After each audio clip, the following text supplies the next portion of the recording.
Just checking in here. It's Luke. Can everybody hear me?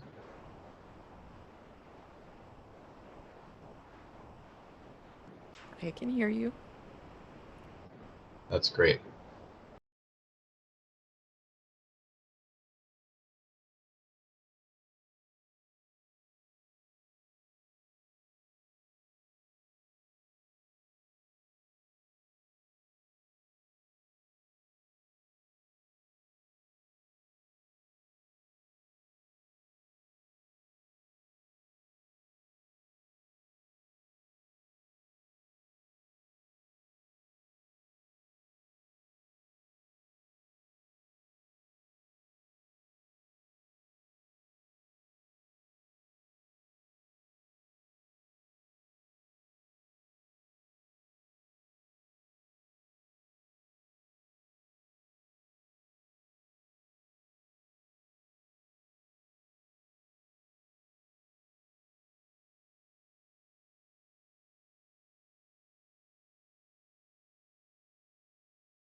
Hi, Ricardo. Hey, how are you? Good. I think we're supposed to be on mute and have our cameras off until Luke finishes.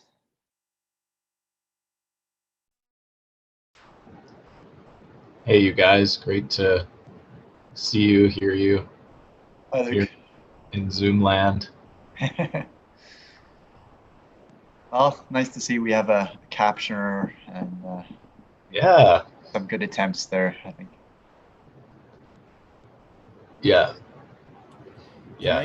I just turn on quickly? So I just want to adjust my settings here. I'll do this quick, I promise. Yeah, working.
Welcome, everyone. It's wonderful that you could take the time to join us today, hopefully learn something new, and raise awareness and understanding about accessibility in tech, an incredibly important topic.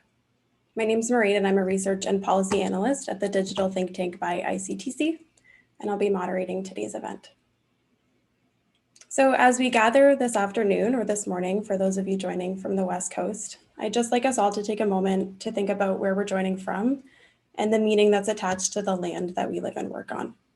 Personally, I'm joining from the unceded traditional territory of the Algonquin Anishinaabeg. Lynn Gall, an Algonquin Anishinaabe from the Ottawa River Valley, race of the Algonquin were one of the first Indigenous nations that Champlain recorded as he traveled up the Kitchissippi, now called the Ottawa River. Yet today there are more non-status than status Algonquin, and many of the Algonquin peoples reside outside of their traditional territory. So with these inequities in mind, I'd just like to invite everyone to read a book by Lynn Gall. It's titled Claiming Anishinaabe, Decolonizing the Human Spirit. Lynn's book discusses her struggle to obtain Indigenous status and takes on a number of important anti-colonial battles, including gender discrimination in the Indian Act and the destruction of sacred Indigenous places. Alternatively, if you're joining from elsewhere, I invite you to seek out your own local Indigenous voices and amplify them as well. Thank you. Now, in case it's your first time engaging with the Digital Think Tank or ICTC, generally, I'll just take a moment to give you a quick introduction.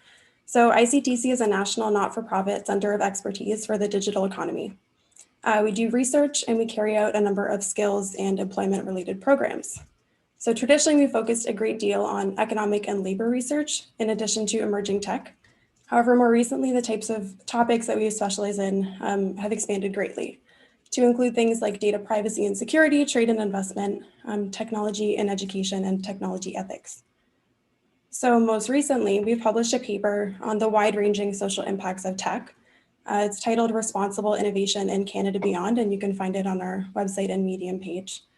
And this event today is part of a series of panel events that address some of the themes in this paper. So with that, let's begin today's event. We'll be starting with a keynote presentation from accessibility advocate Luke Anderson, and we'll finish with a moderated panel exploring the relationship between technology, accessibility, and social impact. The last 15 minutes of the event will be reserved for audience questions, so wherever you're viewing from, feel free to ask a question in the comment sections or in the chat function if there is one, and we'll be sure to keep an eye out. Additionally, the session will be recorded and we'll be uploading closed captioning in French afterwards, so that's something to keep in mind. And now, without further ado, I'll introduce Luke. So Luke Anderson is the co-founder of the Stopgap Foundation and its volunteer-run community ramp project. Stopgap works to open up previously inaccessible spaces, build awareness around accessibility barriers, and start a conversation about the importance of an inclusive society. The Community Ramp Project contributes to this work by building brightly colored single-step ramps at previously inaccessible storefronts. And you may have heard of this work beginning in Toronto. So Luke regularly speaks about accessibility in the media on behalf of the Rick Hansen Foundation. And he's been featured in a lot of different news outlets, including the Toronto Star, the CBC, Globe and Mail, and many others. So welcome, Luke. Thank you for joining us today, and I'll pass the floor over to you now. Right. Thanks for such a warm welcome, Mairead. And thank you for such an important land acknowledgement. I really appreciated your words. I felt them deeply and connected them with my intentions towards my reconciliation efforts.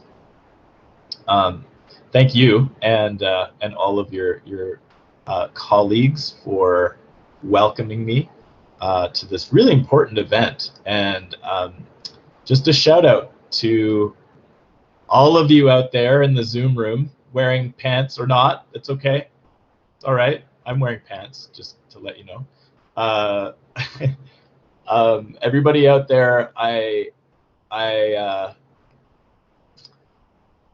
just really glad to be here. And I guess I'm just also connecting with the challenges that we all face at this time, and I guess just a longingness for connectivity. Normally, I would be connecting with all of you in this way in person, and so there's definitely connectivity that can happen digitally, but I'm feeling a little bit of grief around not being able to connect in person.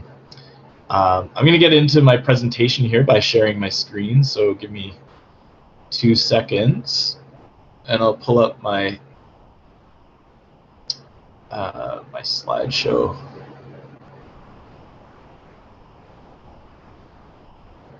Just a sec.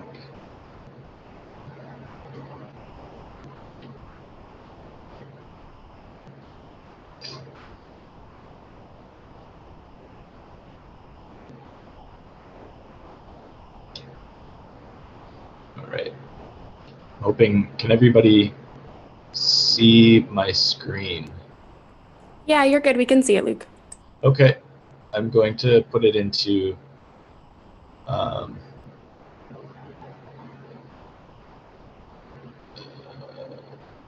presentation mode.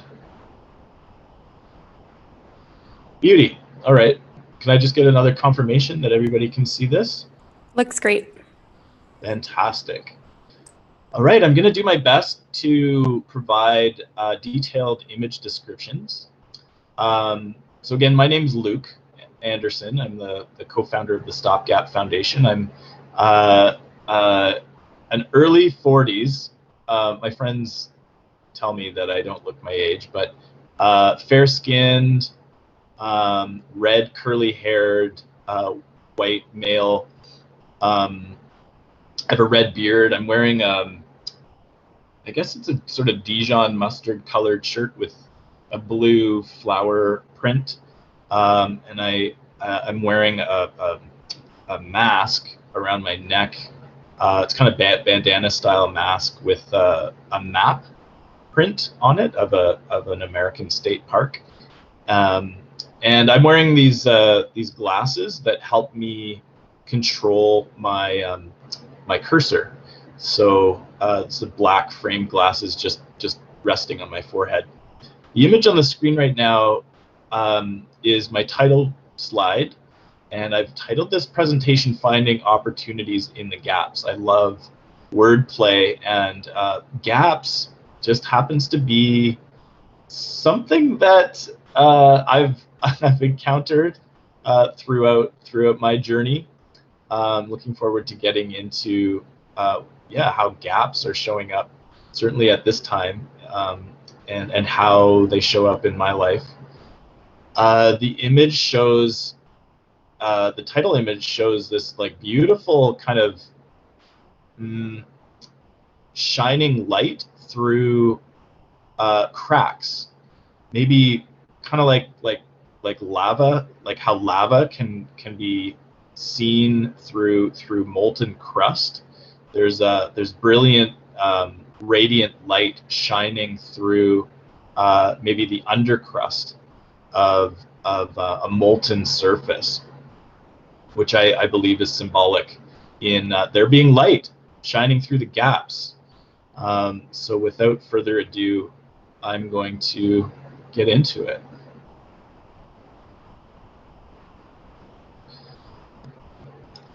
Next image is a broken, in 3 pieces, a broken bowl. It's a clay bowl that's light brown in color with blues sort of laying on its side. It's a broken pot. And Bardo, B-A-R-D-O, is a Tibetan term that means intermediate state, and it's used to describe these periods in our lives where we find ourselves in between what was and where we're at now, or what's to come. This term has been used for centuries, not millennia, dating back to ancient Tibet, and yeah, that it's used to describe these periods of uncertainty, these periods where things have changed. in our lives, and we're no longer sort of resting on that firm ground. And I think we can all agree that the pandemic has really served all of us up in our own ways a bardo state, where we find ourselves in this sort of liminal space in between what we knew are normal and where we are now, which is this kind of state of uncertainty. The Tibetan poet Milarepa is remembered for singing these lines out of his cave. The precious pot containing my riches becomes my teacher in the moment that it breaks. The precious pot containing my riches becomes my teacher in the moment that it breaks.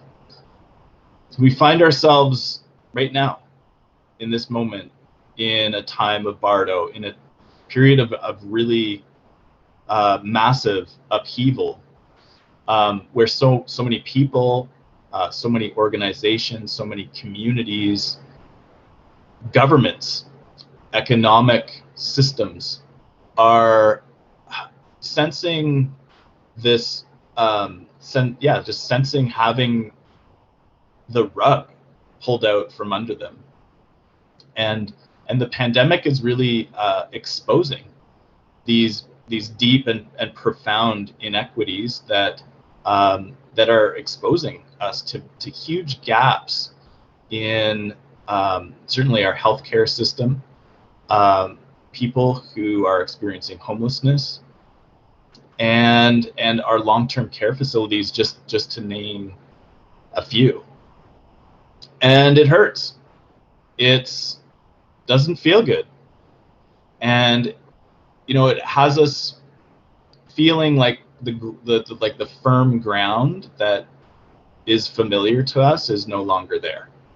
This period of uncertainty, and I think globally we're the pot smashed on the floor in our own ways, individually and certainly with our communities, organizations, and governments and countries. I'm definitely aware of what it feels like to have the rug pulled out from under me, and I'm excited to get into that story shortly. And I'm also looking forward to talking about how upheaval and destruction is an important part in shifting the status quo and making our world an even better place. So we'll be discussing that thought of mine. But regardless of the pandemic, there are people, communities, organizations that are stuck in a gap, regardless of the pandemic. And this kind of state of constant upheaval that these individuals and groups, organizations and communities that find themselves in these antiquated ways that our society really has a grip on. There's this gripping of the status quo and these normal ways of going about things that holds these groups of people in a state of upheaval regardless of the pandemic. And I think that we in general, all of us, suffer because of that. There are tremendous opportunities to be gleaned, to be taken from these gaps. There's so many people being held back from the gaps that we're experiencing in our communication systems and technologies, and similarly in the way that we design and build our physical environments. These spaces, that digital or physical, that we live, that we learn, that we work, and that we play in. So my question is, can there be opportunities found in those gaps? And as I alluded to a few moments ago, I truly believe that there are. And my other question is how can we find those opportunities in those gaps? And I've got some ideas. That I'd like to share with you with our time together today. The slide that I've just switched to shows 4 white young males with mountain bikes in their gear, wearing helmets on the top of a mountain. And in a second, I'm going to get into who these people are. But I'd first like to share that I grew up in a small town north of Toronto, and while I was growing up, I was an athlete. I loved playing sports, everything from water skiing, snowboarding. I was a long distance runner. You name it, I did it. I was a really, really talented athlete. And it was in high school while I was working part-time while working part-time at a sporting goods store when I was all of a sudden introduced to the incredible world of mountain biking. I fell in love with the sport, and so graduated from high school. I went to the University of Waterloo, and I got my civil engineering degree there. And after I graduated from Waterloo, I remember finishing my last exam and piling all of my gear, packing up my car, and driving out west. I wanted to live in the very best place in the country, if not the world, to mountain bike. So I did. I packed up my car, and I ended up landing in the sleepy little ski bum town named Rossland, British Columbia, nestled in the Kootenay mountain range. And I met all kinds of other like-minded mountain biking enthusiasts living the dream, riding our bikes in the very best place in the country. So in this photo, I'm pictured wearing a red jersey and a black and red helmet. I'm third in from the left, and a few of my pals, 3 buddies that I met while living out there, were pictured atop a mountain with mountains in the background and kind of a gravelly surface. And my friend pictured on the far left, wearing a blue helmet and black jersey, his name's Johnny. Johnny was a filmmaker, loved taking his camera with him and filming us riding some of the more magnificent trails. They're all magnificent out there, but some of the more demanding trails. He wanted to pull together a film and enter it into the local film festival that year. He and I would often ride our bikes together. He's a really amazing mountain biker, as was I. And yeah, we just had so much fun filming each other riding some of the amazing trails in the area. And we'd heard a couple of friends talking about a particular trail that involved jumping one section had this big, huge 25-foot gap, a big gap in the trail that required jumping over. And yeah, we'd watch some footage of other bikers, buddies, jumping the gap, and we wanted to check it out. So we drove out to the trail and lugged our gear and the camera, and came to the part in the trail where the gap was, and I filmed Johnny jumping the gap, and I'll never forget the adrenaline rush that came with witnessing him do that. And I mean, that's what extreme sports is all about. It's all about soaking up and experiencing that adrenaline rush that comes with raising the bar and pushing the limits, pushing the envelope on comfort level. And so I witnessed him successfully jumping the gap, and so I wanted to give it a try. I wanted to experience that same euphoria. So I gave the camera to him, and at this time the sun was starting to set, and I remember there being, like, it was perfect in terms of cinematography. It really was golden hour.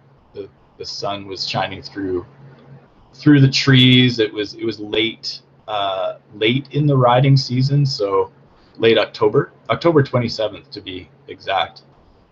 And I remember checking out the landing from the takeoff platform, scoping it out, and there's a process that every extreme athlete goes through when wanting to raise the bar, and that's listening for that internal green light that says, okay, let's do this.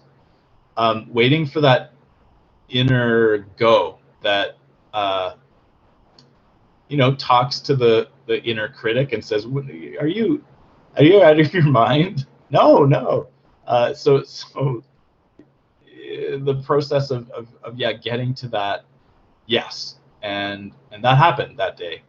I got the yes, I got the confirmation, the go ahead, did my run-ins to make sure that I had enough speed and was in the right gear.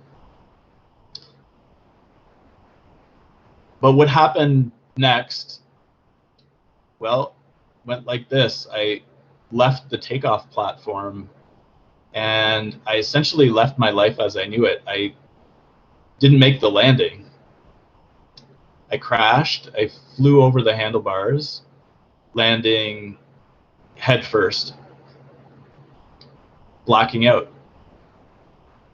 And when I regained consciousness about 20 seconds later, I couldn't move a muscle from my shoulders down. I was lying face first on the ground, and I knew something was very wrong. I knew my life had changed forever. I just knew it. And I started to panic. So Johnny came running over, and he realized quickly that something was very wrong. He knew that the situation was serious, and he also started panicking. But I'll never quite understand. I've read that this is just a physiological thing, that we as humans, when we're in a life-compromising situation, we have this innate ability to tap into an inner response mechanism, a lifeline that allows us to be lucid and direct our energy towards a life-saving need. And that's what happened that day. Somehow I tapped into this innate ability to calm myself, understand the situation, and let Johnny know that I was going to be okay, and he needed to go down to the logging road and call for help. So I was able to do that. I reassured him that I was okay, I was breathing, and he was to go call for help. So he did. And it wasn't long after that when I remember hearing the siren of the ambulance, and soon after that, the roar of chainsaws starting up in the distance. We weren't too far from the logging road, but paramedics had to cut a path through the forest. We were in a really heavily wooded section of the forest, the trail was, and so paramedics had to cut their way through the bush in order to get to me.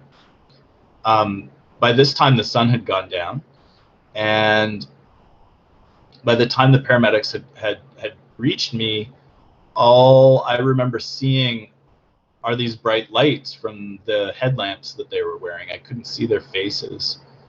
They stabilized my neck. They stabilized me by rolling me onto a stretcher and began the journey from where I had crashed down the mountain slope and into the waiting ambulance, where I was rushed off to a local hospital and soon airlifted to Vancouver's General Hospital, where I began life in a new physical situation, a new physical way of experiencing the world, which involved an 8-hour-long surgery.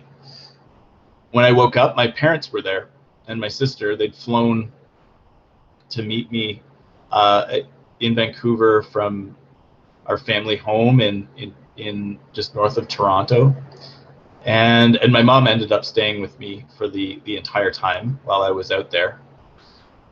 For 5 weeks, I slowly started to stabilize and gain some strength, but it was a very, very challenging time. I remember hearing some words from one of my doctors that was helping me out, words that I already knew. I already knew that I wasn't going to. I already knew that my injury was permanent. I knew this was a situation that wasn't really going to change. But that was confirmed when my doctor told me those words.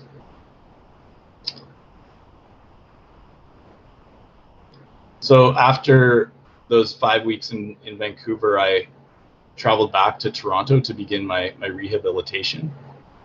And I went into the rehab center without the ability to move anything really from my shoulders down. I worked really, really hard and defied the odds. I worked hard for 5 months trying to regain some movement, and I did. I was able to regain movement in my left arm, and that was such a huge thing that really defied the odds. I wasn't expected to regain any muscle movement.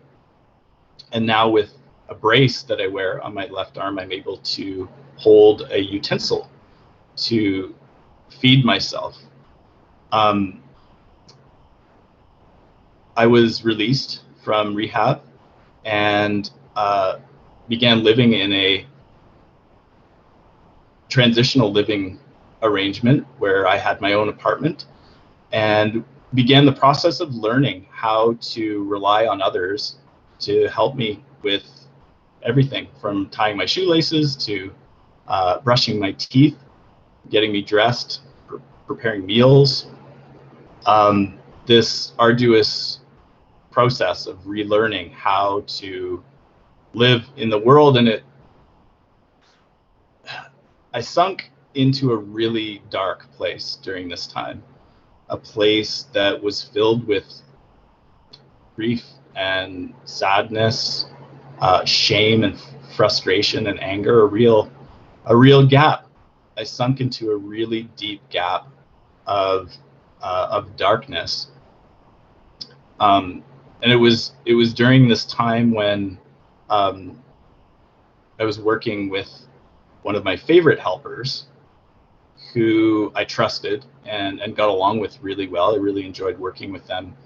And I opened up to them. I shared with them how it was that I was feeling, how I was in this place of extreme sadness and despair. And I'll never forget what they told me that day.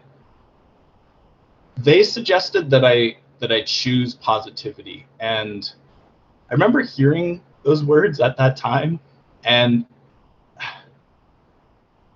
being kind of confused how simply choosing to have a positive outlook would remotely shift the darkness that I was experiencing. But I gave it a shot, and it worked. Yeah, it worked. And slowly, a little bit of light and acceptance started to meet me. A little bit of a shift started to happen, and yeah, a little bit of light started to shine through those dark clouds that were over my head. And with that came this inspiration to put my engineering degree to work. So I put together my resume and I sent it out to a bunch of different engineering firms in Toronto, and I got a great job with a firm in downtown called Blackwell. They take on incredible jobs, and the team there was amazing, but there was a really big problem. The building that the office was in had 3 steps that separated the sidewalk level from the elevator lobby level, and I just switched the slide, which shows me inside the building at the elevator lobby level, peering through the left open door. It's a double set of old wooden doors. It's a turn of the century brick building in downtown Toronto at Duncan and Adelaide.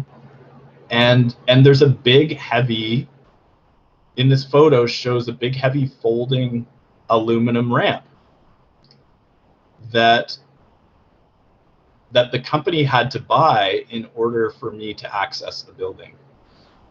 So every day, I needed to rely on someone to help set up this big, heavy folding aluminum ramp. So just for a second, imagine what that would be like. Imagine what it would be like to have to rely on someone to help you access your home or your place of work. I mean, we're not most of us aren't venturing too far outside of our homes, but right now, but just for a second, imagine what that would be like to have to rely on someone to help you access a space, and what that would do to your own independence, your own spontaneity and quality of life. Well, I had to rely on somebody to help set up this big, it was 8 foot long when it was folded out, 8 feet long, and it weighed about, I'd say maybe 60 pounds, so quite heavy and bulky. I had to rely on somebody to help set up this ramp every time I wanted to get in and out of the office, and it just made for this really awkward situation where I remember certain days when it was raining outside, it was snowing, cold, blazing heat, just a really awkward situation. Often, I love my coworkers, but sometimes they'd forget. Sometimes they'd forget to come down and help me, and they're busy people. Created a really awkward situation, but an amazing thing was happening whenever this ramp was left out. Everybody loved using it. I have these really vivid images in my mind of couriers running down the sidewalk with their carts with big heavy packages on them, yelling at us to leave the ramp out so they could use it as well. They loved using the ramp and really appreciated using it or having access to it. Parents pushing strollers. Some members of the elderly population loved using them as well. Loved using the ramp, and customers or clients, patients visiting one of the clinics on the upper floor of the building with temporary injuries, so temporary disabilities due to an injury. All of these groups of people loved using the ramp while it was out, and I remember having these amazing conversations with all of these groups of people, having these chats about how they really, really loved accessible features like ramps that made life so much easier for them. And it dawned on me that when we put something in place for someone with a disability, could it be that we all benefit from it? I wanted people to start thinking about really great ideas that could help overcome some of the big access challenges that I believe affect all of us in some way. We're all going to experience a shift in the way that we move around our spaces just due to the aging process. And I wanted to get these amazing conversations that we were having in front of the building out to a broader community. I wanted people to start thinking about really great ideas. I wanted store owners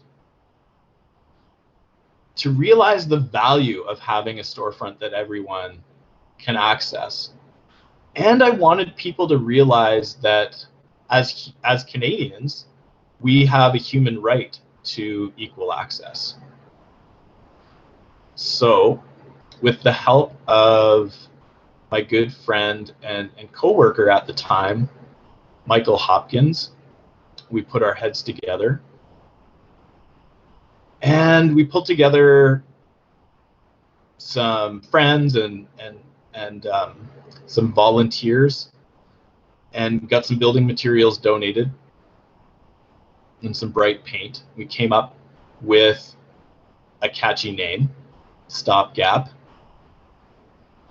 We thought, well, why don't we build some really brightly colored, temporary, deployable, custom suited ramps for businesses, for locations with single-stepped entryways.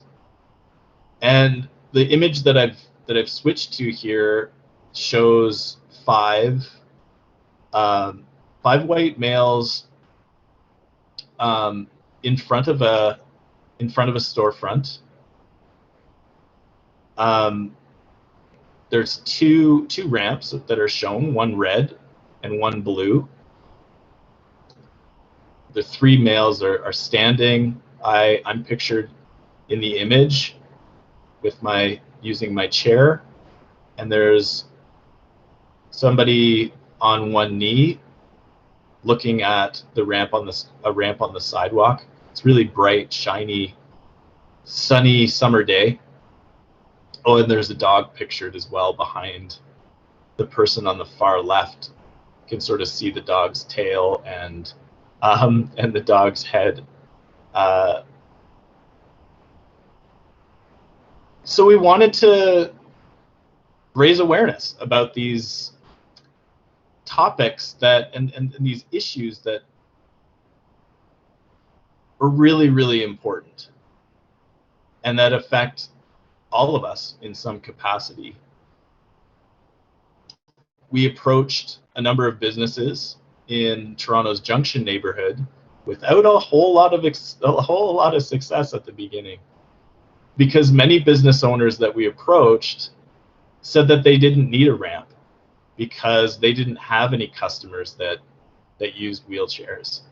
I'll just let you think about that one for a second. Some business owners said that they didn't need a ramp because they could simply bring stuff outside if somebody wanted to see it. And these answers really let us know that there is an incredible amount of ignorance around the value of having an accessible space, an accessible barrier-free entryway. So it took a lot of education to massage out that ignorance and finally get 13 business owners to agree to participate. We got there, and we built those ramps for those first 13 business owners that participated back in 2011.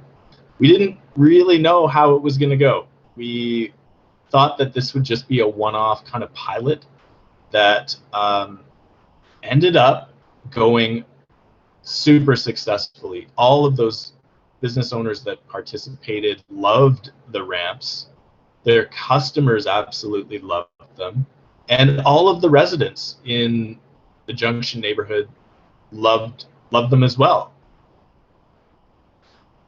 And it sort of told us that we needed to take this beyond the Junction. We needed to take this project to other neighborhoods in Toronto, and so we did. And in every neighborhood, it was met with similar success. You know, the name Stopgap alludes to these ramps having the capacity to stop a gap to entry, but they also allude to their temporary deployable nature. You know, we're shaking up the status quo by raising awareness about the problematic, antiquated, normal ways that exist in all of our municipalities. Antiquated bylaws that prevent ramps from living on the sidewalk due to encroachment issues, and how that really bumps up against our intention to be a fully barrier-free province by 2025, as stated in the AODA. So many communities we ended up doing this work in, and the media picked up on it, wrote stories that highlighted our work, and soon the message started to spread to communities all across the country, and soon people were tuning in and wondering how they could bring our awareness raising messages to their streets. So we had to think about how to do this.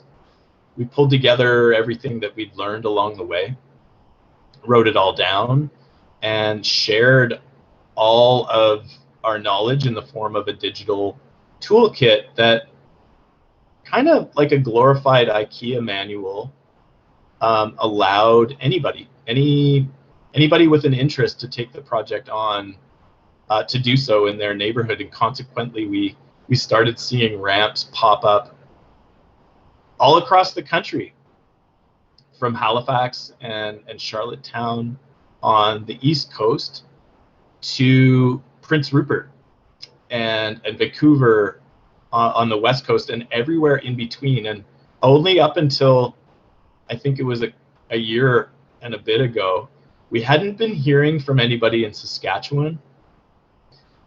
We were like, what's going on? What's going on there, Saskatchewan? What's up?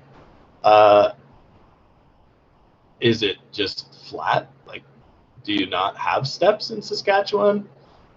I hadn't really spent a whole lot of time there, so wasn't super well versed on the situation. But I also knew that there's this thing with daylight savings time, and thought maybe that was part of the issue, a communication glitch because of, I don't know, timing.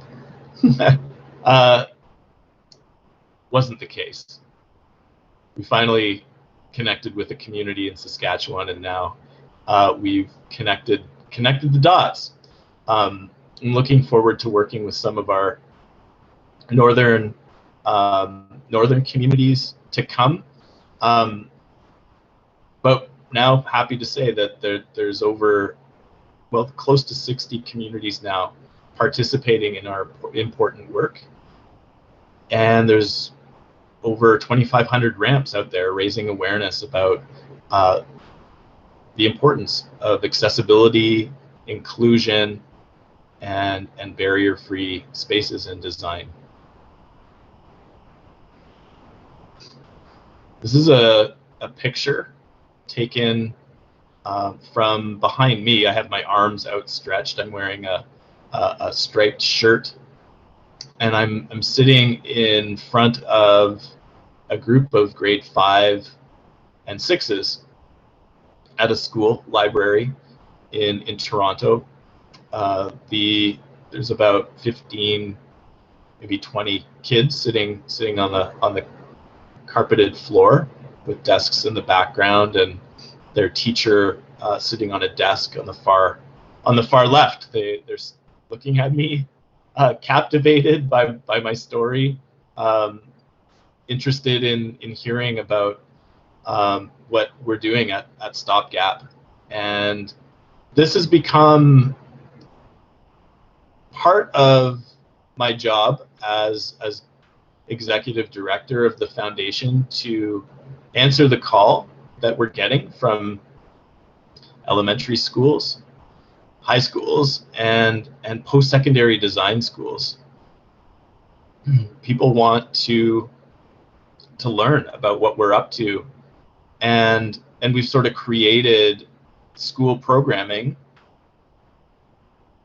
to bring important education around the topic of accessibility, inclusion, disability, and barrier-free design. In each case, in each of the situations where I find myself presenting or connecting to students, regardless of their age, I'm finding that there isn't standard curriculum about these topics. And I think that that's a really big issue. It's a really big problem. We're perpetuating, by not having standard curriculum in all of these academic situations, we're kind of perpetuating the issue of our status quo, these normal ways of doing things, these antiquated systems. And I think that that's a big issue for many reasons, but one big one is our world is really asking for really smart ideas, solutions that can help overcome the big issues that so many people that affect so many people and that hold so many people back from reaching their full potential in our digital and physical spaces. These big gaps that I think are just going to grow bigger and bigger due to the aging population. So I'm really passionate about the work that we're doing in schools and advocating for solutions that can help overcome these issues. And we're really looking forward to getting back into the classrooms physically, because right now teachers are just having hard enough time engaging their students virtually. They're having a really tough time. But one day we will get back into the classroom.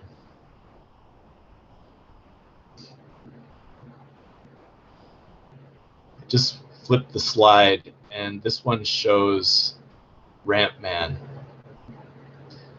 Ramp Man is a barrier-busting superhero. Some people say that Ramp Man looks like me, but I would disagree. Although we've never been seen in the same room before. This is Ramp Man. He is wearing a red cape. He's got a red mask covering his eyes. He's pictured wheeling, I believe, pretty fast, judging from the way that the cape is situated and flapping. Wheeling really fast along the sidewalk in Toronto on a busy street. Ramp Man, he really embodies the core value of ours at Stopgap, a really core value of having fun, tackling these really challenging topics that are kind of muddled up in fear and ignorance. Ramp Man really helps bring a goofy, fun tone, lots of levity to the mix, and we set out on our awareness raising mission with the intention of having fun.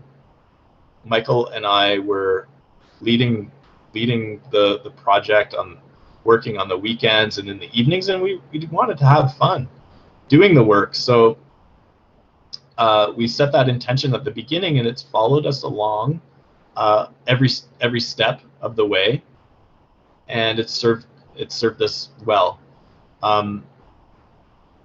By Rampman helping us with this intention of having fun,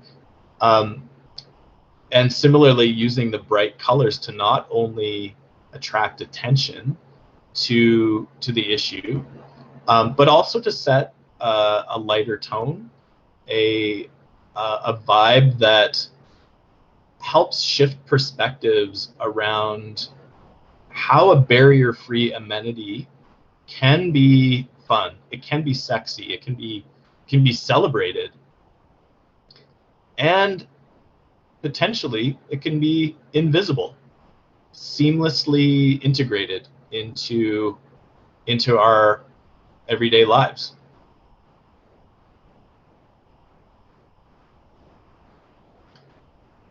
This is a slide, a picture showing a young woman, white skinned, with brown hair, and she is brushing her teeth with an electric toothbrush. Normally when I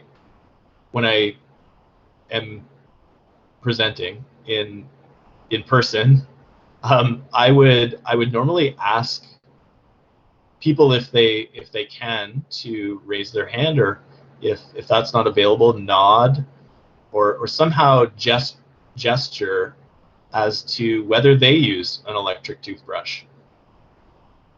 And generally, in most cases, with most audiences, I'd say over half, maybe 60 up to 75% of the audience would gesture and affirm that they use an electric toothbrush. And I'd love to use this as an example of when we design something for someone with a disability. In most cases, we all end up benefiting from that. And there's so many examples of designs that are just seamlessly integrated into our everyday lives, that were originally intended to help make life easier for someone with a disability. So electric toothbrushes is an example. Curb cuts at intersections on our streets, flat panel light switches, touch screens on our smartphones and tablets, voice recognition. And I stumbled upon a statistic the other day that said 80% of social media consumers watch videos on their mobile devices with captions, and that just added to this list of examples that help benefit all of us. And these designs, these products, these systems are now just seamlessly integrated into our digital lives and our physical lives in almost a invisible way. They just are there. And I can't help but think and witness how many people are now using automatic door openers because of the pandemic and our needs for keeping surfaces clean. I live in a condo, and most people coming in and out of the building are now pressing the button with their elbows, whether they have their arms full of groceries or not. All examples of how when we put something in place for someone with a disability, we all end up benefiting. I also want to mention that it's so important to have all kinds of different unique and diverse voices and lived experiences around the design table when we're coming up with systems designs, infrastructure, programming, so that we can attempt to put something out there into the world that suits a wide range of abilities, of a wide range of lived experience. I have a hunch that it is an impossibility to design something that will work for every single person on Earth, but it is an incredibly worthy endeavor to try to do so. It is an incredibly worthy endeavor to try to aim to create something that will work for every single person, and to do that requires having as many voices around the design table as possible.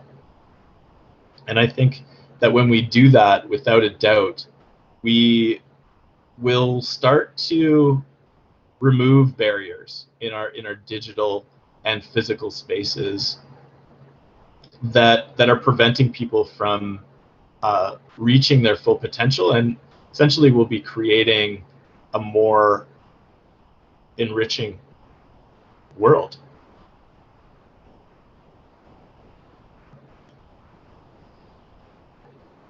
I've flipped the slide to show on the left our current access symbol. Current access symbol on the left, it shows a white design with a blue background, and this symbol was designed almost 50 years ago. It's this international standard. It's used to direct people to where they can find accessible features in physical and digital spaces. And I think that this is an important symbol for sure. It is a symbol that's served us well. However, I have some issues with it. It's often used to identify people with disabilities broadly. And my one issue that I'd like to share, there's a few that I have. First issue is that only 7% of people with disabilities actually use a wheelchair.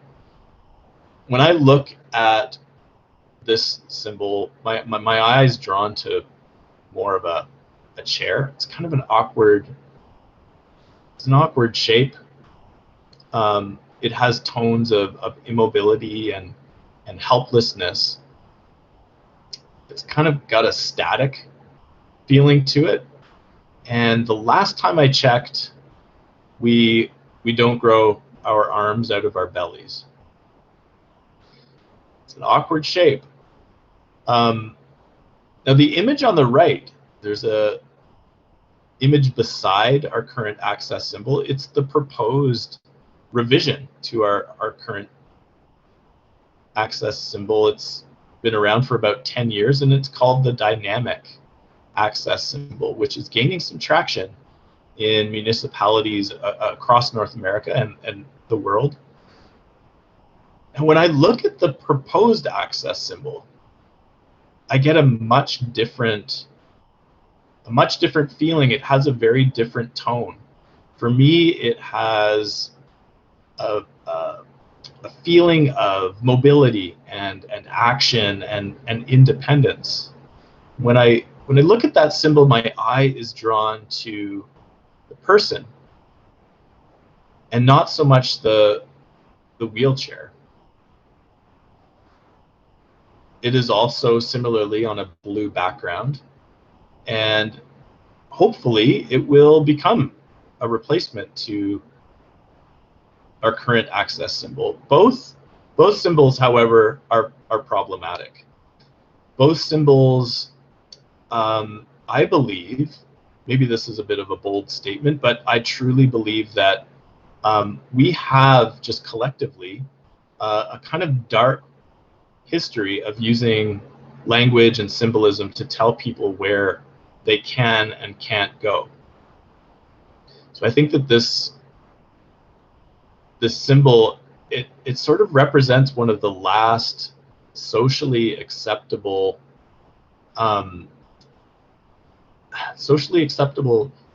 symbols that are discriminatory. It's an exclusive symbol where it essentially tells people where they can and can't go. Ultimately, we want to find ourselves in a place, in a society, in a world where we're not using symbols to tell people where they can and can't go. And our digital world, our physical worlds will just suit everyone regardless of their ability. So we can use symbols to remove barriers. Yes. We can also use language that similarly removes barriers, that is empowering and that puts the person first. When we put the person first, it's the human that becomes the important element and not whatever else is going on in their life. It's a great place to begin. The topic of empowering language is a fascinating, constantly evolving topic that needs to be on the table for discussion. I recently learned about how many people with disabilities actually identify with their disabilities. So yes, starting with people first language, where the person is the important element, is a great place to start. But holding this energy of open receptivity to how someone might want to be referred. So instead of a person with hearing loss, someone might prefer to be referred to as a deaf person, and that's completely okay. It's important to lean into our fears around wanting to get to know somebody, wanting to get to know somebody's unique way of life. And I think that this is really important in order to create more connectivity, create a better world, a world that really draws on everyone's unique lived experience. I know personally, I have had to learn how to lean into my own fears around connecting with someone with a lived experience that is much different from mine. But when I do, my life is more enriched, and I get to learn about somebody else's way of life. And I think this is a really important part of the design process. When we invite people around the table with different lived experiences, we have to,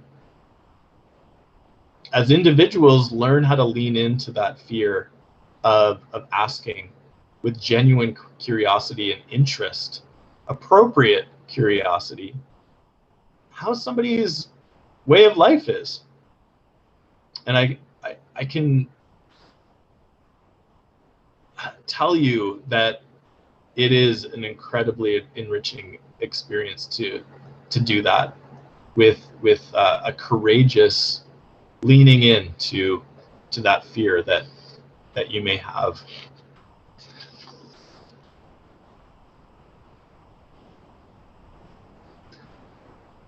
I've flipped the slide to show a delicious cherry pie. One slice out of it. The slice is sitting on its own plate. Pretty big slice of pie. It's sitting on a picnic blanket, kind of gingham, gingham pattern. I believe it's gingham. white and red checkered pattern. It matches the bright red cherry filling of this delicious. Ooh, my mouth is watering. Looks very delicious. When I was in Vancouver in the intensive care unit for those 5 weeks, I mentioned my mom was with me during that time.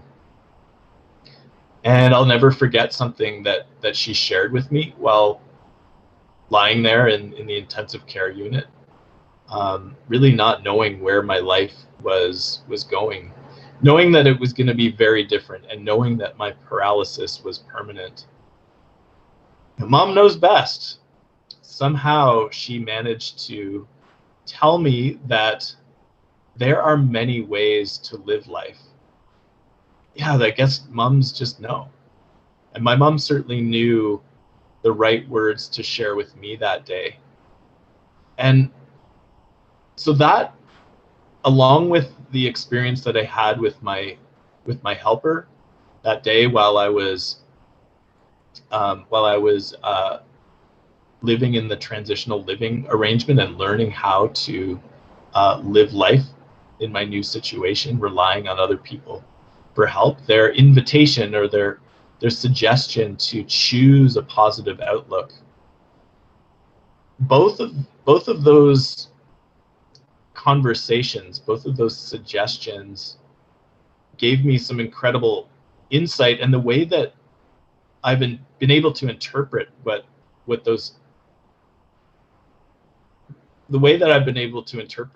two very valuable suggestions is like this. I'm now able to interpret life as a big, tasty pie, not a box of chocolates, but a big, tasty pie. And before my injury, before my crash, I was experiencing my own tasty piece of the pie of life and eating it off of a specific plate with a specific fork. But I think that I'm still able. Hey, Luke. Yeah. I just want to give you a quick note for time. Just will be beginning the panel shortly, but don't want to rush you there. Okay, thanks. Yeah, no worries. Just wrap it up. Thanks for the heads up. I'm still able to experience that tasty piece of pie, and I believe that I might even be enjoying a bigger piece these days. Flip the slide. This is me with my eyes closed, face on. I found the world of meditation about 5 years ago, and meditation is all about, breathing in, focusing on the breath, and letting go of a fixation on what's coming up, fixation on mental thoughts and story loops going through my mind. And meditation has really allowed me to gain this capacity to let go and lean into my own fears around my grief and sadness and anger and frustration for a life that I left. And I'm really excited to share that just recently I came upon this magical situation where I was struck with a major insight, an insight that taught me that my crash and the very exact force, the exact temperature, the soundscape, the lighting that I was experiencing that day, there was a perfection that led to a golden moment in trying to attempt to jump that gap. And I don't think that I would be here today telling you this story. I don't think I would be here telling you this story and experiencing the incredible joy that's come out of that really, really challenging situation. Here's our cracked pot. But in this photo, it shows some beautiful flowers growing out of it. It's still cracked. It's still cracked, but it holds gifts of life. There's opportunities in the gaps. There's knowledge and wisdom to be gained from the frustration, the anger, and the challenges. But it takes an open receptivity, an openness to lean in courageously and approach a challenge with an intention to get to know it a little better, to sit down beside it and put our arm around it, an openness to understand a different way of life and a unique lived experience. Coming out of the gaps that face our digital and built environments are tremendous opportunities for connectivity and enriching social change. With open receptivity, I'm able to recognize people for what they can do and not what they can't do. I believe that if we choose to meet our challenges with openness and positivity, we'll gain a collective understanding that it's not the digital and physical spaces, that it's really the digital and physical spaces that we live, work, learn, and play in that are disabling. The precious pot containing my riches becomes my teacher in the moment that it breaks. You know what? The broken pot can't be put back together again. That would be detrimental. It'd be regressive. So let's collectively put our arm around the pieces, and the riches of our diverse and equally valuable lived experiences will teach us to find opportunities in the gaps. So thank you, everyone, for coming along for this journey. I'm excited for you and the rest of this event. There's an amazing panel coming up to further the discussion on this incredibly important topic. I've got a final slide here showing my contact information, encouraging everyone to keep in touch. I'd love to hear from you. My email, luke@stopgap.ca, our social media handles, Facebook, Twitter, and Instagram, Stopgap Foundation. Thank you so much for including me on this important journey that we're all on. Look forward to seeing what is to come. Thank you so much, Luke. Of this Bardo. That was fantastic. I really liked your focus on the idea that when we make buildings and spaces, events, tools more accessible, we make them more accessible for everything, or for everyone, sorry. And I guess just thinking of an example, like I noticed that as you were doing your presentation, you were doing a lot of verbal description of images. And I have to say that I'm no stranger to needing to keep engaged in Zoom calls and online talks. And I think that was a really great little touch of being able to stay engaged. I know you were doing it for other reasons, but I think it's just another example of raising the bar for everyone, I guess. Yeah, so thank you. It was wonderful. And I think your last point was also really great, that when we talk about concepts like human-centered design, we need to mean all humans and not just certain humans. So again, just like making these design concepts work for everyone. Well, thanks again for the feedback, and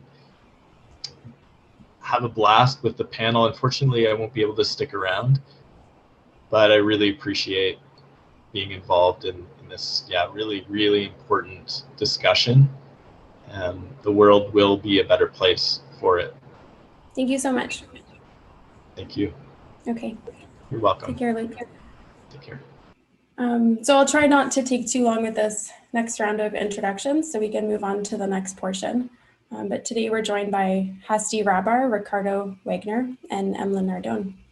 So Hasti has a background in psychology and public administration, and she's worked in the public service for 10 years, focusing on a range of topics, but including policy, social research, behavioral insights, and design thinking.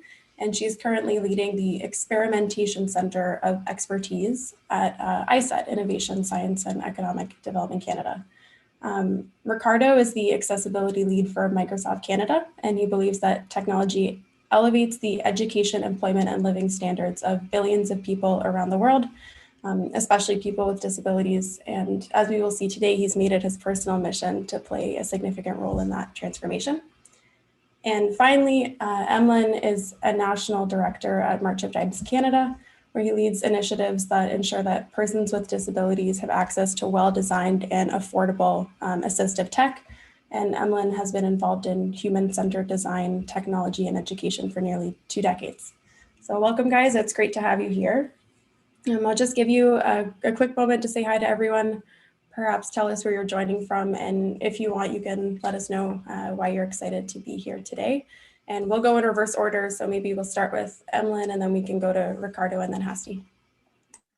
So hi everyone, I'd like to thank ICTC for organizing this event. I think the topic is really current right now and very important.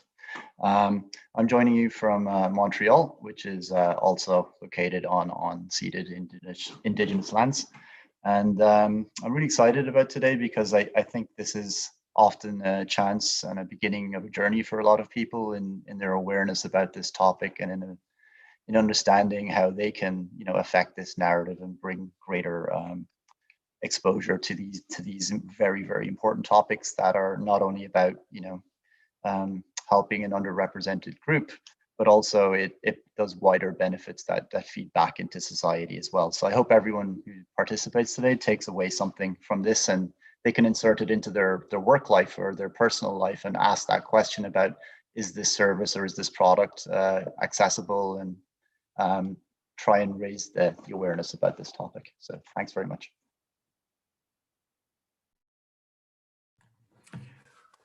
Very nice to be here with all of you today. I'm Ricardo from Microsoft. I am from my basement in Oakville, Ontario.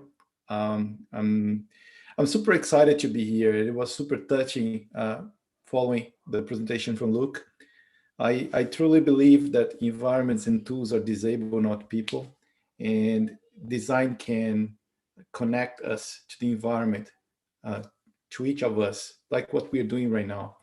And I'm super excited to be here with this panel. Thank you, ICTC, for the invitation, and I'm so proud to represent Microsoft. So just to say a little bit about me, my personal philosophy is to live deeply and intensively, sharing compassion, inspiration, and love along the way. So I want to make this personal mission aligned with my work in accessibility and help the community to make the world a more inclusive place. Thank you for inviting me. Hello, everyone. I hope you can hear me okay. I'm also joining from the traditional and unceded territory of the Anishinaabe people. My name is Hasti Rabar. I do work for the federal government currently at ISET, but I think most of my public service career was in the Department of Employment and Social Development Canada. I'm really humbled to be here. I'm not here as an expert. I don't consider myself an expert. I'm just someone who's always curious and interested in learning about people and learning about their needs and trying to bring those insights to the decision makers where I work. Thank you, everyone. Well, we do have a number of more in-depth questions that we'll get into. I thought maybe we could just do a reverse. I know normally panels start off with the prepared questions and go to audience, but we had a few that I think people could really benefit from just having answered right away. So I think basically people are wondering where can they look to find advice on how to assess technology for its accessibility, and specifically how can we make online conferences more accessible? All three of you are no stranger to the fact that even preparing for this event, ICTC was a little blindsided by some of our tech that we use and how it doesn't necessarily have the right plugins and the right accessibility plugins. So maybe, yeah, just a quick word on that front, and then we can start talking about the more in-depth topic.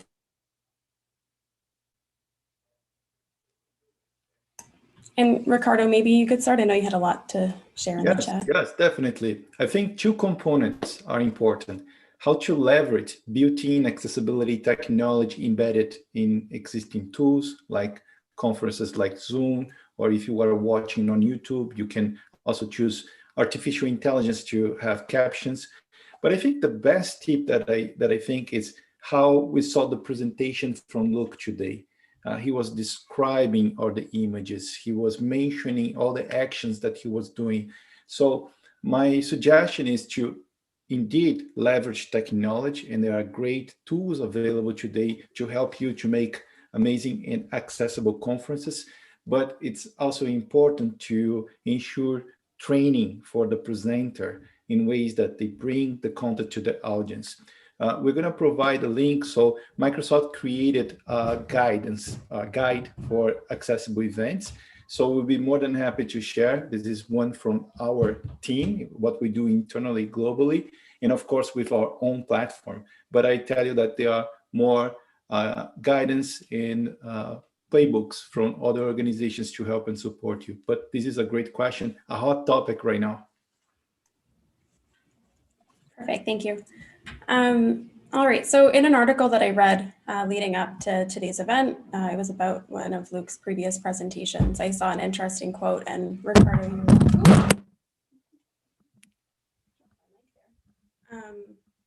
you alluded to it in your opening. It's not people who are disabled, it's environments that can be disabling. So I just wanted to hear some insight on how this quote that I think was originally about physical environments like buildings, restaurants, and other public spaces can apply to online spaces. Absolutely, absolutely. This quote is valid for digital environments too. As I said before, environments and tools are disabled, including digital ones, not people. An example, a website that is not designed for a person with sight loss, an online video that is published without captions, or a voice assistant device that does not recognize different accents. And the list goes on, and they are all digital tools and solutions. I love a quote from our CEO, Satya. He says, technology is the only malleable thing humans have created, and we can create economic prosperity. Out of the blue, we can create an app or solution to perform tasks. And if we do not design solutions with accessibility in mind from the very beginning, you will exclude people, for sure.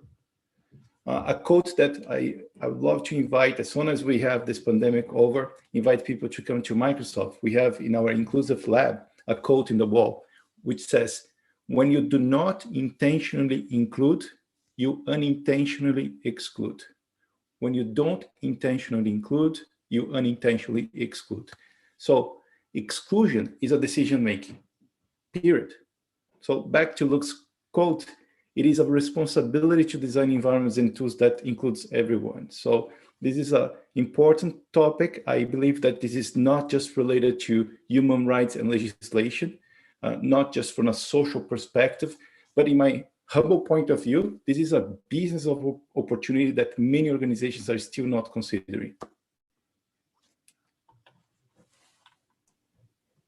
I just want to confirm that my mic is working for everyone. Are you able to hear me properly? Yes. Perfect. Okay. So I'm sure we've learned that technology can give us access to many things. Endless supply of information on the internet. We can access health metrics in our phones and smartwatches and that kind of thing. But we also know that technology can be a barrier to access if it's not designed the right way. And when it's not designed in a way that we can use, we may feel excluded or suffer social consequences. And Emlyn, I'm wondering if you could perhaps give us some more insight into this, into what social implications there are when technology that provides increased access to something for one person creates a barrier for another. Yeah, there are numerous examples where this happens, and we just have to look at, some bias in algorithms and in AI and machine learning. And then you have to look at also some great advances in, being able to handle a lot of your personal administration online with your banking, your utility provider, and so on. But All of those things mean nothing if you don't actually have real access to the internet. And then the expectation becomes that you will do something online, and you get penalized if you try to do it in the old-fashioned analog in-person way. So those are just some simple examples, but there's one that I kind of wanted to maybe hone in on in particular. And I actually spoke to a group that we work with in our own organization at March of Dimes, and they're called All Access Life, and they are accessibility advocates. Bradley Heaven has a spastic quadriplegic, and his aide, Daniel O'Connor, and they work together, and they produce a lot of awareness about this topic. And I asked them for an actual example that they encountered themselves, and one that's really, I guess, current in a lot of ways is gaming. So the world of gaming has, brought a lot of millions of people into this virtual world, this place where you can interact with one another. There's a lot of communities, and it's a really massive industry with about, I think, 2 billion players around now currently playing. And if you think of it, 1 in 5 of those probably has some kind of disability. So it's a huge cohort of people. And most video games, when they started this, they weren't designed inclusively in the slightest. There were some instances of certain games that may have had some adaptations, but essentially this whole industry didn't accommodate them. So I just wanted to give you the personal story, and I'm going to read Dan's own words about how this affected them. So Dan says, I saw this firsthand, the impact this controller had on Bradley's life. So what I'm talking about here is up until 2018, there was a controller that was released by Xbox, and it's the Xbox Adaptive Controller. And that essentially was a complete game changer for the online gaming community. So this controller had a huge effect on Bradley's life. He was finally able to unleash his inner gamer at 22 years old. He grew up passively watching others play video games. He often would get extremely excited to come over to my place and watch me play video games as he sat there in his wheelchair cheering me on. I always wanted to get him involved, but there was no hardware designed for someone with spastic cerebral palsy. So we purchased the XAC, so that's the controller from Xbox. The first day it came out, and both of our lives would change forever.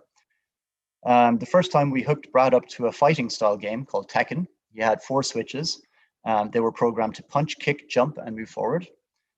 It was a one-on-one battle, Dan versus Brad. And Dan says he moved forward, throwing everything at me. His character charged towards me, hailing a vicious combination of punches and kicks. Brad and I were laughing hysterically. This was a moment we'll never forget. A few days later, we made a video review on this controller, and the review went viral. We knew this creation would have an impact, but we didn't realize how massive this impact would be. Brad and I now play video games together on a regular basis and have created many gaming videos, and they have their own YouTube channel. If you look back at it now, during the years, Brad wasn't able to play video games. We didn't realize just how excluded he was. We didn't know hardware like this could be created because nothing existed. Microsoft totally changed the game with this creation and set an example for others to follow.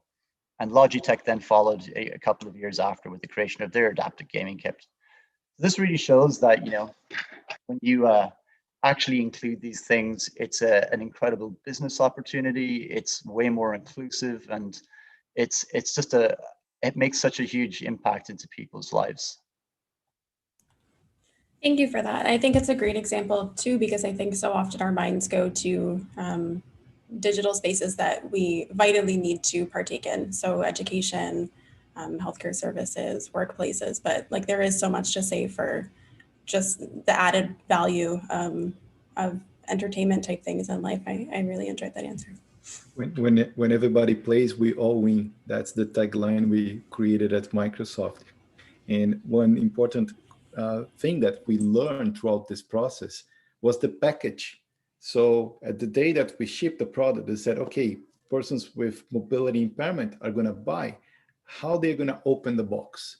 And we went through an interesting design process of creating a package. And the idea was, how can you open the box without using your teeth? That was the goal, and we did it. And today, all the packages for all the products we have, it's the same package we create for the Xbox Adaptive Controller.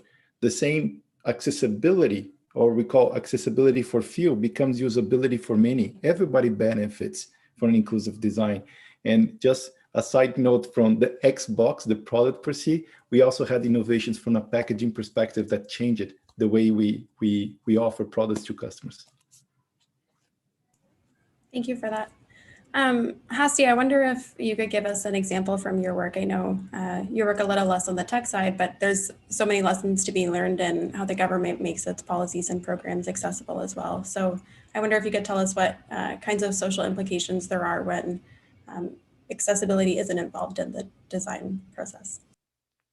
That's an excellent question. So when I think about scenarios where design prevents access, I think it really comes from a lack of understanding of end user needs and the realities that they face, and also a lack of diversity, both in the workplace and who you choose to consult. And my personal belief is that you can't really design from a place of privilege or assumption. And Luke's story about just getting a whole community to help him in and out of his work building, I think the same thing could apply for government programs and policies and services, because in my line of work, talking to a lot of end users or advocacy groups, I think you realize how much people are relying on family members and friends to just help them get to different centers, help them with appointments, help them fill out paperwork, pro bono lawyers, the list goes on and on. And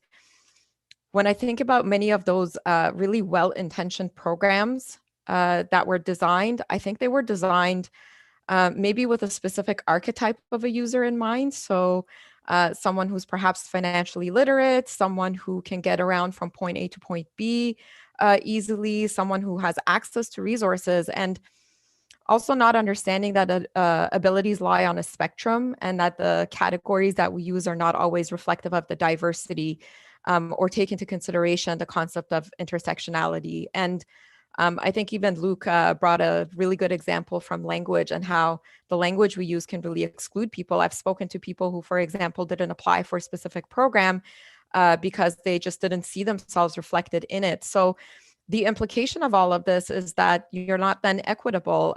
You're not reaching your intended population.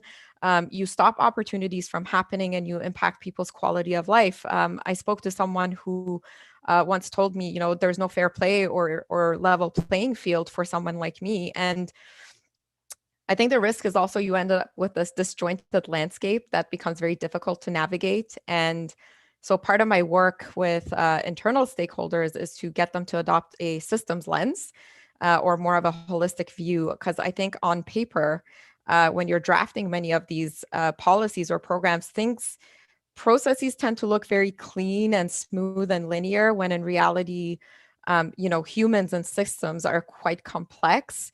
And what you design needs to be available, accessible, and also affordable. And I don't mean affordable just in terms of you being able to purchase something, but I also mean opportunity costs that you're giving up to get that service as well.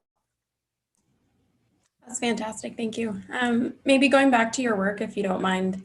I know you've done, so we talked earlier about you specializing in lots of different approaches to design. I wonder if you could just give some insight as to how design thinking, human-centered design, or behavioral insights help you through that process and the benefits that they provide.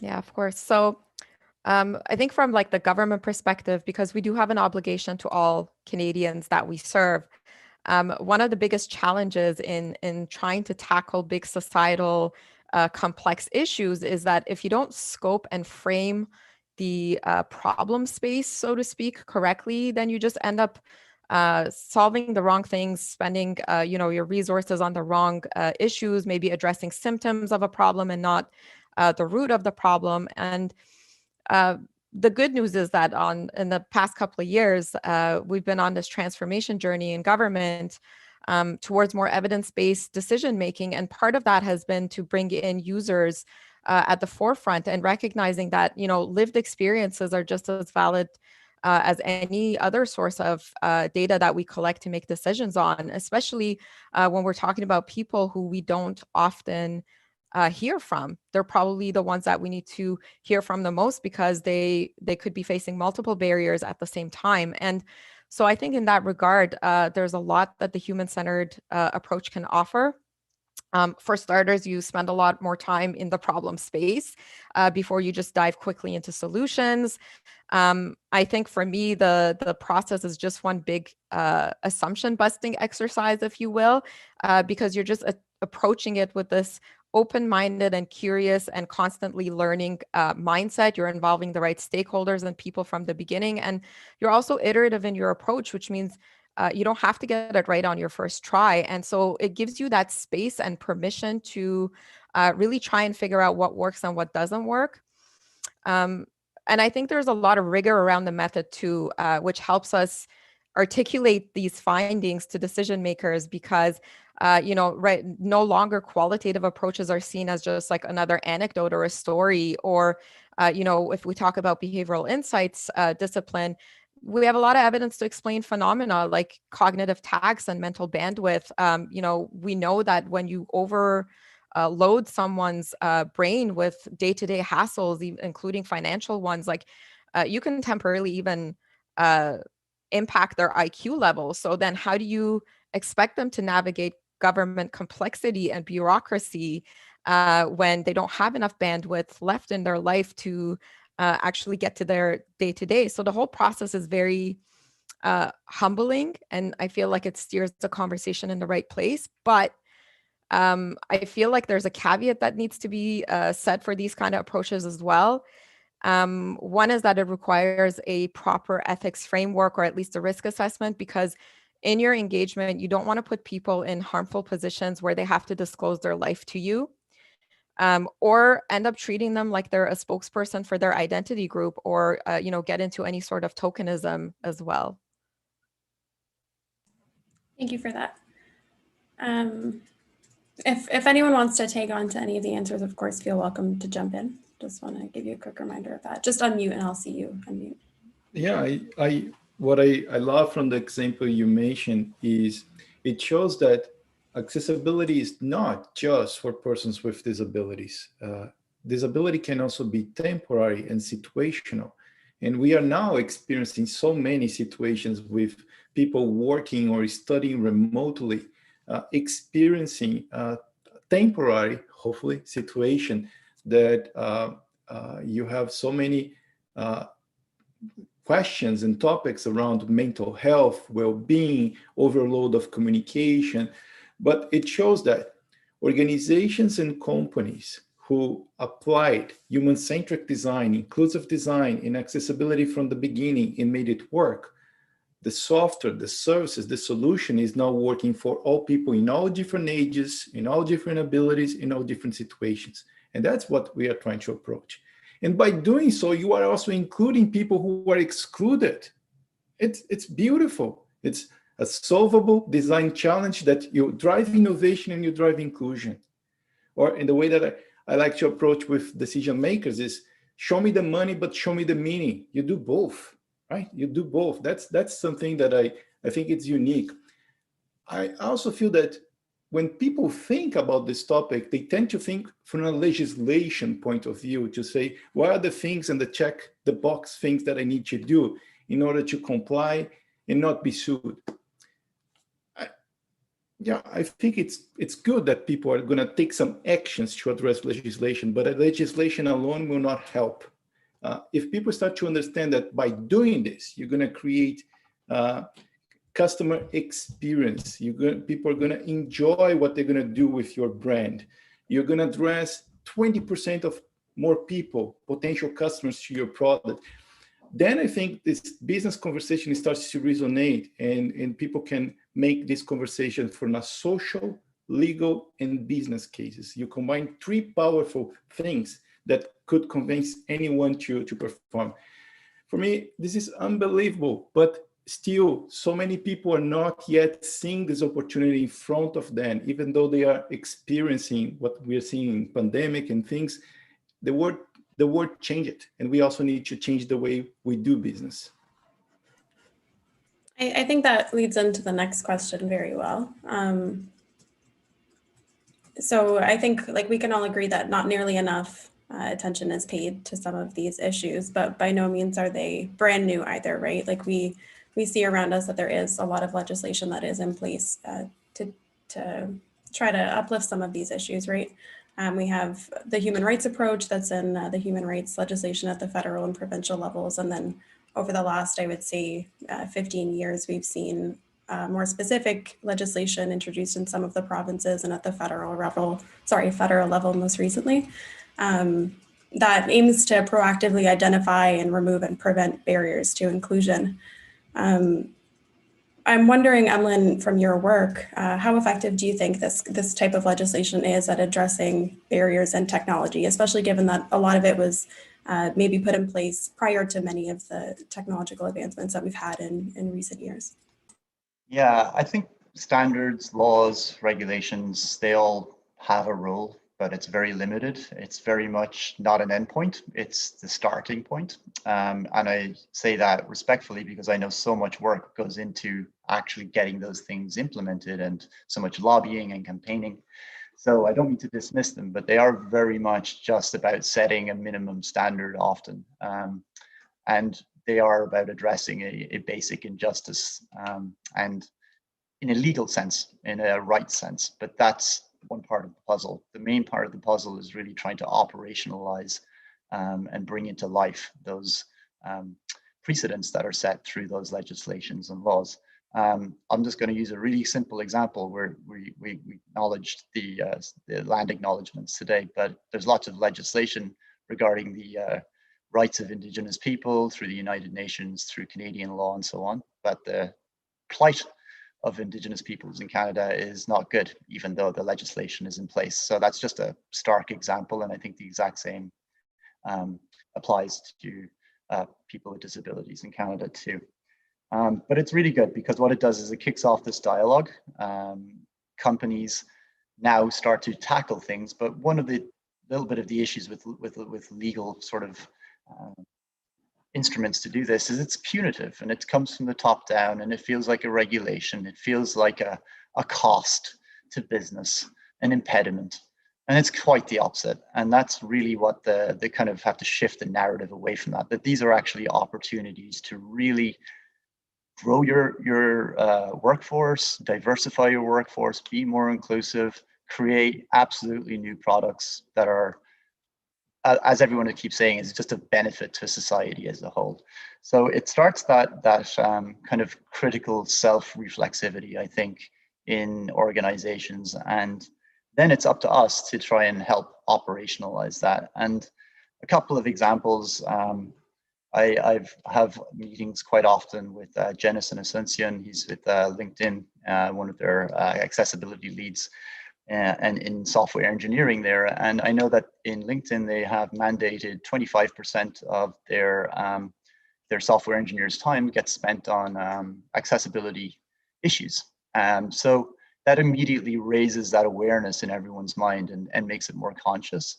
In March at Dimes, we have a program called Designability, and I'm trying to insert this program, which is essentially the customization of existing products that weren't necessarily designed in an inclusive way. Maybe they were designed for people with disabilities, but they weren't designed with people who have disabilities. And there's such a huge difference in those.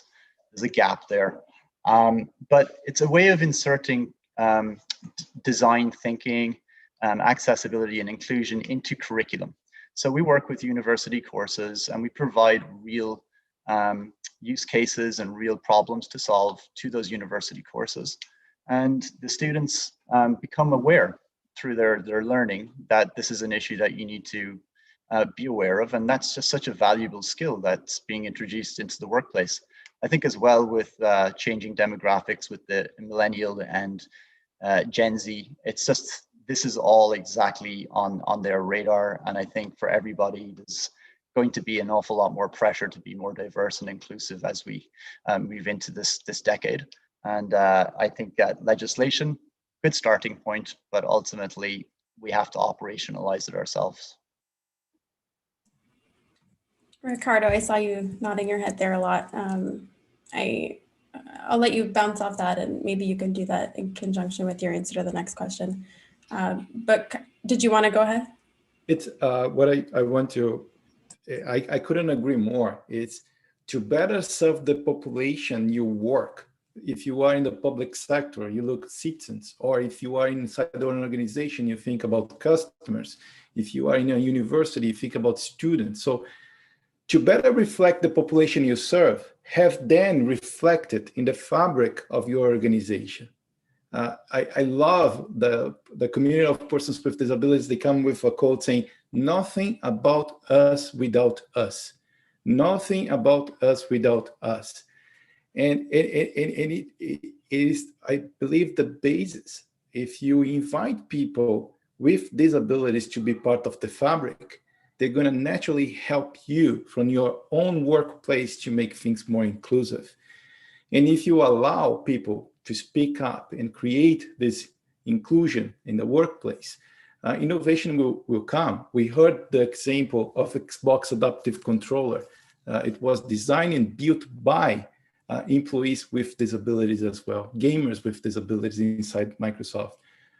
Maybe you join calls today and you have background. So people are choosing backgrounds when they join Zoom or Teams call. This technology was designed by an engineer at Microsoft. She's hard of hearing. And when she was communicating with her family in India, she had challenges due to internet connectivity. But the way that she have a conversation with her family, she read lips. So she was trying to find a way to focus on the face of the person. So the team helped her to create the technology we call Blur, where you can just concentrate on the face of the person.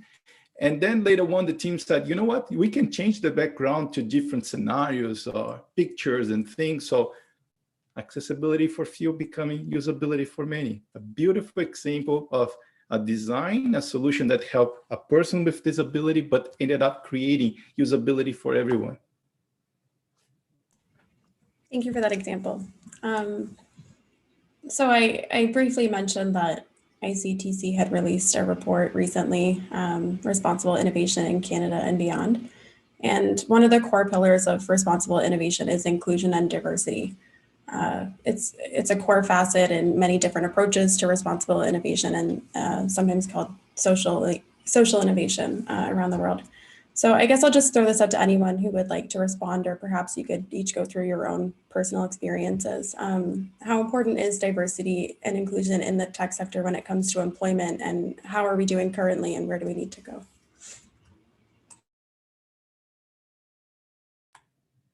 I can speak for hours, so I'll let my colleagues to speak.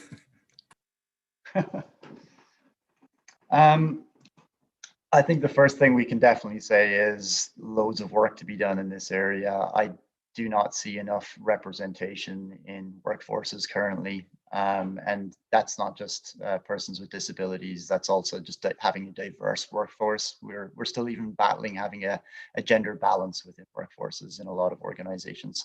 And sometimes we move the needle. I know in the tech sector, there were massive efforts to, get women into coding jobs and cybersecurity jobs and so on. But sometimes when you drill down into those numbers, what you see is there are a lot of women working within a tech company who might be in HR. And that completely is not what moving the needle really means. It really means getting into those leadership positions on boards. And the same for the journey has to be taken by people with disabilities. And it's up to us to really make that transition as seamless as possible, in the same way that it should be as seamless as possible for Luke to get into his work. There's just so many of those gaps and barriers everywhere.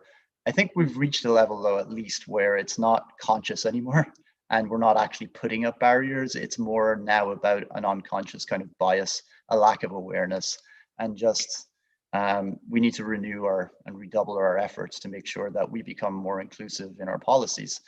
I'm pretty sure that every organization, including Microsoft, if you go through some of your hiring or onboarding or the way you advertise jobs, all of us have work to do in those areas. There are so many small little things that can be really detrimental to someone's opportunities.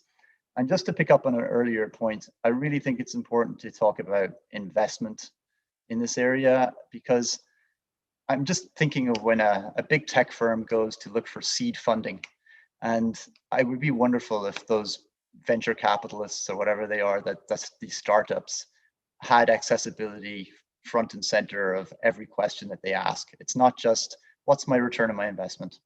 Is there an accessibility metric there that you can meet as well? Is your product accessible?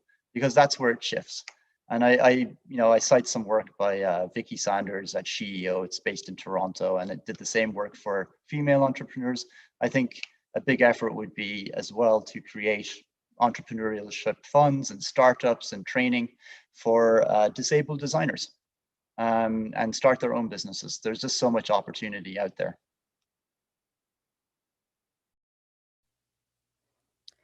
I think everyone's been alluding to this, so I'm going to quote something I heard from a colleague of mine, which I think sums it up pretty well. And he said, you know, this is a moral imperative with practical benefits. And I think it's so true. I also read in the paper once something that resonated with me, and it was a quote saying, you know, because we're talking about this whole user design and including different voices. And, you know, it said, empathy is not a 6-pack of beer that you bring to a party. So you need to actually include people, not only as your test subjects or participants in your research or whatever, but also on your teams. And, you know, there's things that don't even cross your mind when you don't face challenges. I remember speaking to someone with an acquired disability, and he said he used to be the guy who didn't understand why there were ramps and handrails everywhere until he needed it. And to be honest, like where I am right now, like hiring is still a challenge. I remember trying to have a conversation with a potential candidate who was hearing impaired, and we couldn't find a translator in time. The technology wasn't really there. It was all like clunky. Another incident where the person who was the candidate ended up accepting another job because the building we were in was accessible, but the floor we were on was not. So that in itself, I mean, that's pretty basic, but that's a huge barrier. And, you know, there's a lot of myths, I think, that we're also alluding to here around, surrounding accommodation, that it's costly and, you know, it's a red tape and all of those things. And so it's really about the attitudes that need to change. And it's a part of a bigger commitment, longer term commitment to having good hiring strategies. And, you know, having diversity also makes you inclusive by default, as opposed to treating it like an afterthought. There's a lot of invisible disabilities that people don't like to disclose because of the stigma that goes around things. So if you flip that and you make everything inclusive by design, then you're actually, you don't know what you have on your workforce already, or who you have on your workforce who hasn't come forward to share their experiences, or you haven't benefited from their diverse thinking. But I think the real danger is, you know, not having a strategy to integrate people once you hire them, and really not thinking about also their upward mobility. I think there's a lot of data to show that even when persons who are differently abled get hired to an environment, they just kind of tend to stagnate and there's no upward mobility for them. And that's a real big problem.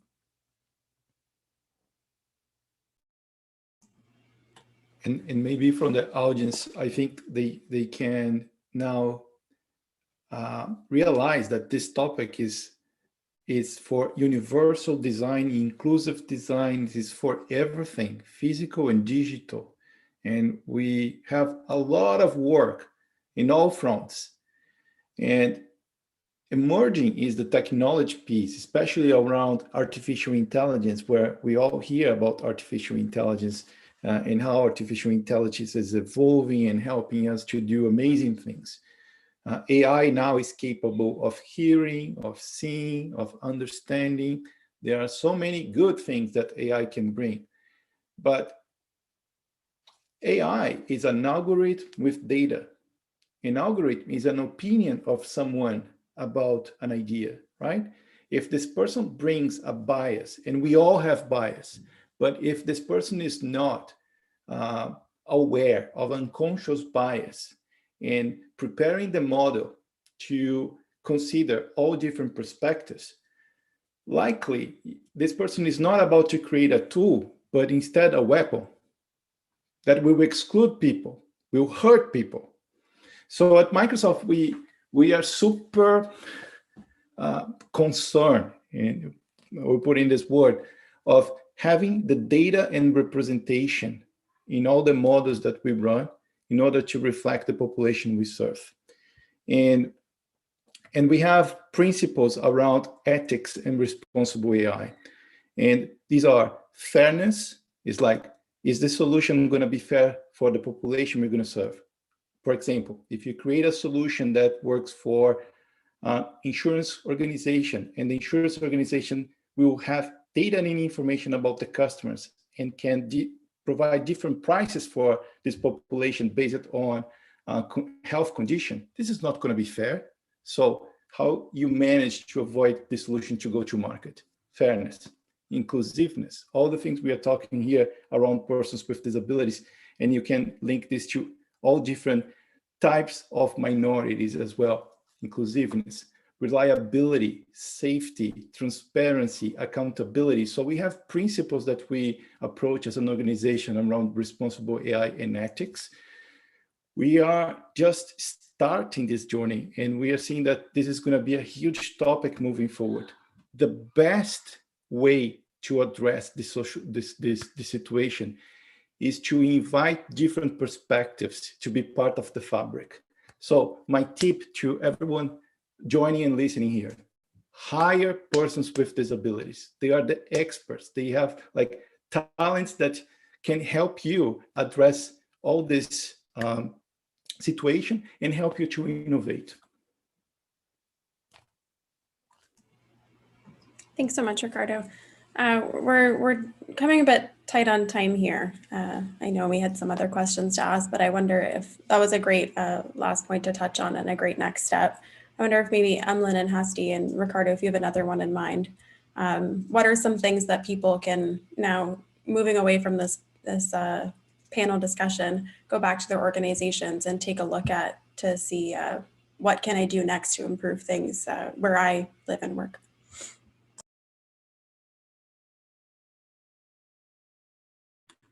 I have 5 things. People usually have 3, I have 5, sorry.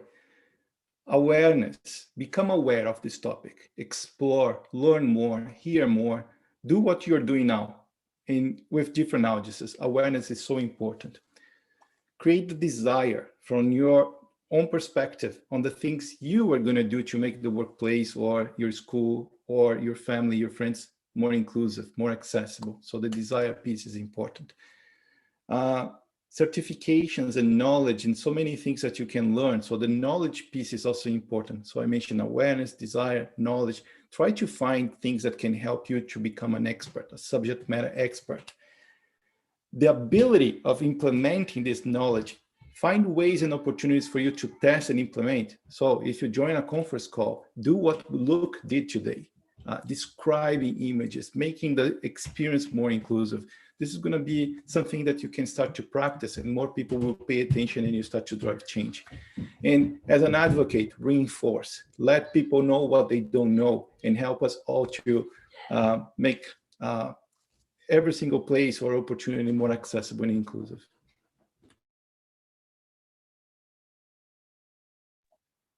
I'm not really sure how to follow on from that, Ricardo. I'll try and add some things to it that you didn't say. But I think one thing that's really important that everyone can do is volunteer with a disabilities organization and work with people. Become familiar, insert yourself in the community, and you'll learn so much about how the system works for different people with different positions in different places in different cities. Read about these issues. There's so much going on in the world right now. It's an incredibly innovative space. I think the other one is to just interact with those organizations as well that are advocating on behalf of this. I think it's really important, and I'd love if we got to the stage where everyone, you know, when an MP comes knocking on your door at election time, that you can start raising, you know, disability issues and asking them what their position is on a disability issue, because I think, unfortunately, a lot of them today might not even really know what accessibility is or inclusive design. And only if, as citizens, as you know, active citizens, we start kind of asking those questions, can things start to change? Because I think this is an election issue, in fact, potentially, where people could say, this is important to me as tax, because I have a family member who has a disability. And remember, disability there's a wide spectrum there. It means all sorts of things. We have senior adults. So all of us will, in essence, become in some way less mobile as we age. There are certain sort of disabilities you kind of have in the sense when you're a child. So there's so many elements here. And right now, I don't think even the government programs that currently exist address those basic needs on Maslow's hierarchy. You know, home safety, security, all of those things, our disabled community are at risk, and we need to address that.